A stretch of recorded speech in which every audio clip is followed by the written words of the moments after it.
उसके बाद न्यू में अब इसे थोड़ा बड़ा कर लेते हैं। अब सबसे पहले हेडर फाइल्स इंक्लूड करेंगे, तो hash include studio.h and hash include conio.h। ये अच्छा हो गया, ठीक है। उसके बाद आता है हमारा void main, तो सबसे पहले मेन फंक्शन ही आता है हमारा, ठीक है। अभी हम एक सिंपल प्रोग्राम बना रहे हैं जिसमें हमने मेन के साथ void का यूज किया जो कि हमारा डेटा टाइप है। सबसे पहले स्क्रीन क्लियर कर देते हैं, उसके बाद printf में डेटा टाइप्स एंड अब इसके बाद get ch, ठीक है। अभी इसे कंपाइल करके देखते हैं, तो ये हमारा 0 एरर दिखा रहा है। अब इसके बाद अब देखिए कि मेन के बाहर हमने void लिखा है क्योंकि अभी हमने कुछ रिटर्न नहीं कराया। देखो रिटर्न में अभी हमने कुछ नहीं दिया है, तो इसलिए हमने मेन के बाहर void लिखा है क्योंकि अभी हम रिटर्न नहीं करा रहे हैं कुछ भी, ठीक है। तो रिटर्न का टाइप लिखना होता है जो वैल्यू हम रिटर्न कराते हैं। अब इसे रन करते हैं, रन भी हो जाता है आगे डेटा टाइप, ठीक है। बट अगर हम रिटर्न में कुछ कैरेक्टर दे देते हैं, अगर हम कुछ कैरेक्टर रिटर्न करा रहे हैं, जैसे फॉर एग्जांपल हमने दिया a और अब इसे हम कंपाइल करते हैं, तो अभी हमें एरर दिखाएगा जस्ट बिकॉज मेन से पहले हमने कैरेक्टर बताना था जहाँ हमने void लिखा है। तो हम void हटाएंगे, वहाँ पर हम कैरेक्टर लिखते हैं। ये हो गया हमारा कैरेक्टर। अब कंपाइल करते हैं, अब 0 एरर। अब इसे रन करते हैं, तो ये रन भी हो गया,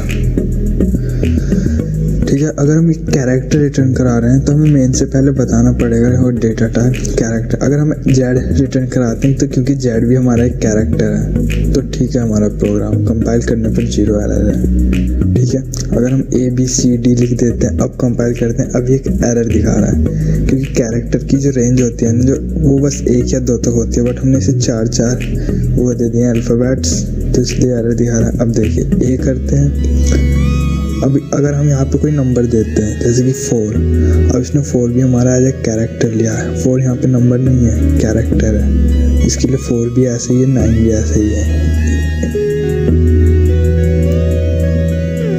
ये आ गया, प्रोग्राम रन हो गया हमारा। अब इसके बाद अगर हम यहाँ पे 9 देते हैं तो इसके लिए 9 भी सेम है, 4 भी सेम है, बस ये नंबर को एज ए कैरेक्टर ले रहा है, उसकी वैल्यू नहीं देख रहा है, ठीक है। अब क्या करते हैं, हम 7 रिटर्न करते हैं। अब 7 हमने एज ए इंटीजर दिया है, यहाँ पे कंपाइल करेंगे तो ये एरर नहीं दिखा रहा, इसने 7 भी एज ए कैरेक्टर ले लिया, ठीक है। अभी क्या करते हैं, हम कैरेक्टर हटा के यहाँ पे इंट कर देते हैं। अब कंपाइल करते हैं इसे, 0 एरर क्योंकि हम इंटीजर रिटर्न कर रहे हैं और मेन से पहले हमने इंटीजर लिखा है। अब ये 7 की वैल्यू मानता है क्योंकि अब 7 एज ए इंटीजर है।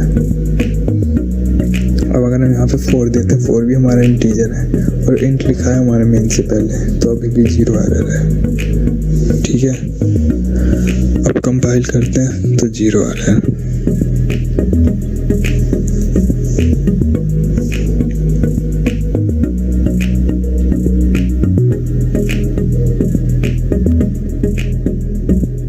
क्या करते हैं, हम कुछ रिटर्न ही नहीं कराते। अब कंपाइल करते हैं, अभी हमें एक वार्निंग दे रहा है कि function should return a value, क्योंकि हमने फंक्शन जहाँ पे शुरू किया वहाँ पे हमने एक इंटीजर दिया है, ठीक है।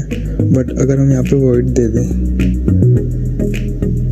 अब कंपाइल करते हैं, अब नहीं आ रही एरर, ठीक है। तो ये वाला पार्ट हमारा कंप्लीट होता है कि जो भी फंक्शन अगर कोई वैल्यू रिटर्न करता है तो उससे पहले हमें उसका डेटा टाइप लिखना पड़ता है। अगर हम इंटीजर रिटर्न कर रहे हैं तो इंटीजर, कैरेक्टर तो कैरेक्टर, ठीक है, और कुछ भी नहीं तो void। अब चलिए इसके अंदर देखते हैं।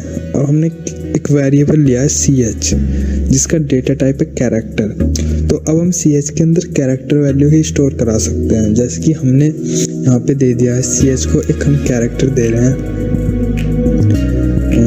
जैसे कि हमने a दे दिया है इसे कैरेक्टर, अब कैरेक्टर हमारा CH के अंदर चला गया, CH का वेरिएबल है। अब इसकी वैल्यू प्रिंट कराते हैं, उसके लिए हम यूज़ करेंगे %C। तो जहाँ पे %C लिखा है यहाँ पे कैरेक्टर की वैल्यू आ जाएगी, कोमा लगा के, और वो कैरेक्टर CH। ठीक है, अब इसे रन करते हैं तो डेटा टाइप के बाद हमारा A आ गया। ठीक है, इसे हटा देते हैं डेटा टाइप को, बस %C है एंड कोमा CS देखते हैं, ये A आ गया। ठीक है,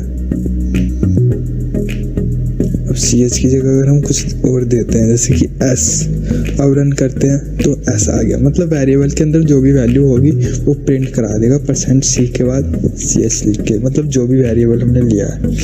अब इंटीजर्स पे बात करते हैं। हमने 2 इंटीजर्स लिए हैं, A और B। ठीक है, अब इन दोनों को हम इंटीजर वैल्यू दे सकते हैं। जैसे कि हमने A को दिया है 3 एंड B को दे देते हैं 5। ठीक है, तो इंटीजर प्रिंट कराने के लिए हम यूज़ करेंगे %D का, जैसे कैरेक्टर के लिए %C का यूज़ किया था। अभी हम यहाँ पे A प्रिंट कराते हैं, तो A के अंदर हमारी वैल्यू कितनी है 3। कंपाइल करते हैं, वार्निंग है कि B यूज नहीं की है हमने वैल्यू, कोई नहीं, रन करते हैं इसे। ठीक है, तो अभी हमारा 3 दिखा देगा, ये आ गया 3। ठीक है, यहाँ पे थोड़ा स्पेस छोड़ देते हैं ताकि अच्छे से दिखे, तो ये आ गया हमारा 3। ठीक है, अभी क्या करते हैं कि जो हमारा A है यहाँ पे हम B टाइप करते हैं। अब B के अंदर हमारी वैल्यू कितनी है 5, एंटर, तो ये 5 प्रिंट करा देगा। तो ये तो हो गया हमारा कैरेक्टर भी हो गया, इंटीजर भी हो गया। ठीक है, अब बात करते हैं हम फ्लोट पे। फ्लोट के लिए हम यूज़ करते हैं %F।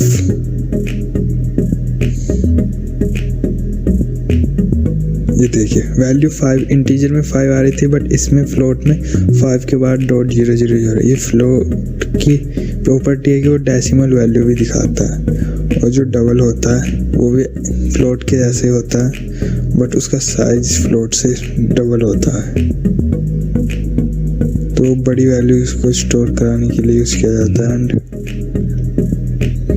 देखिए वॉइड एक ऐसा डेटा टाइप है जिसका साइज नहीं है। अगर वॉइड के साथ हम वेरिएबल लेते हैं फॉर एग्जांपल A, और अब हम इसे कंपाइल करते हैं तो ये हमें एरर दिखाएगा, size of A is unknown और 0। मतलब एक ऐसा वेरिएबल है जिसका साइज ही नहीं है, तो हम वॉइड के साथ वेरिएबल्स डिक्लेयर नहीं कर सकते। और इसे इंटीजर के साथ अगर हम करते हैं और फिर कंपाइल करते हैं तो देखिए 0 एरर।